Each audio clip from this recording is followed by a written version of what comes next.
Okay, I've never done a tent review before, but I couldn't find the kind of review I wanted on YouTube, so I thought I'd make my own.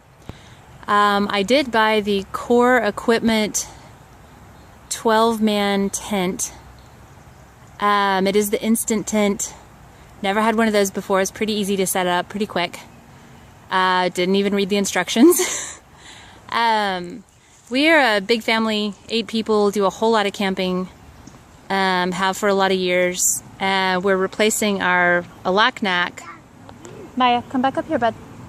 Thank you, Pumpkin. We decided to replace our Alaknak simply because it was a beast to set up, to put up in the state parks. So we wanted something a little bit smaller, but we really like our space. So the things I didn't find on the other reviews that I was looking for, one is a review of this T-door and how it's set up. I loved that about our Alaknak. None of that silly D-door problems. So this one, first things I noticed is that there are no tie-outs on the corners, so I can just use a tarp clip on both of those corners to stake that out. It's not exactly one-handed, maybe if it was staked down, but you can do that.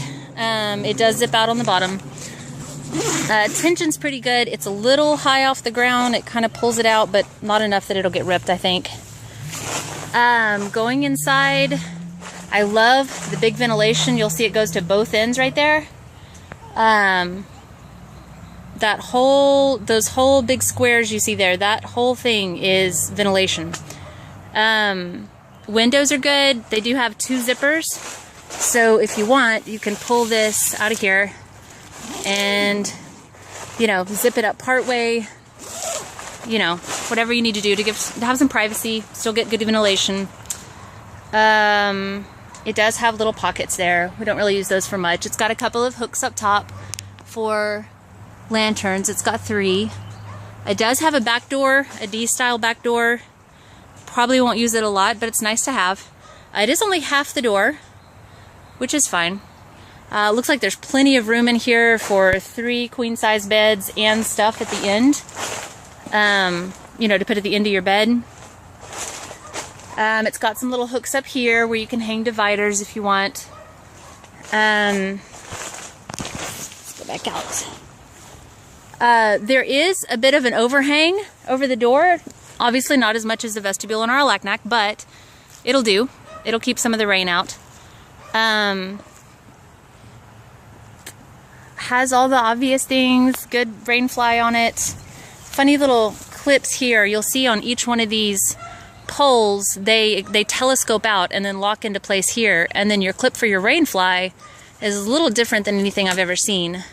It's this style, and it has to go on this lower pole to clip on, which I can't quite do with one hand. These do not, they do adjust a little bit. They don't get any longer than this, but it's enough. The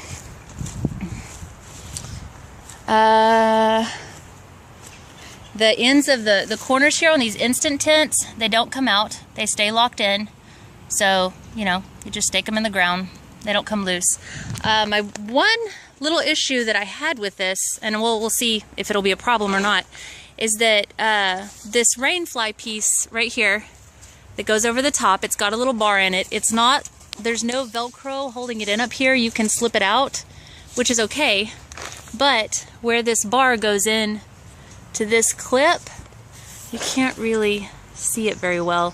It doesn't sit down in there right. It really should be more at an angle like that to fit into that little loop. It looks like it's almost gonna pop out. I'm afraid a good gust of wind might pop this out, but we'll try it and see. I'll update in a few months after our first good rain, and we'll see if the wind knocks it out.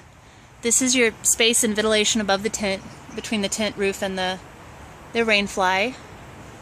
All of that is attached. There's no detaching and moving poles. The rest of it looks really good. I'm really excited about this. I think it'll be a good in-between, not quite an outfitter tent, but something more than our average Ozark Trails or whatever's out there. Thanks for watching. Let me know if you have any questions.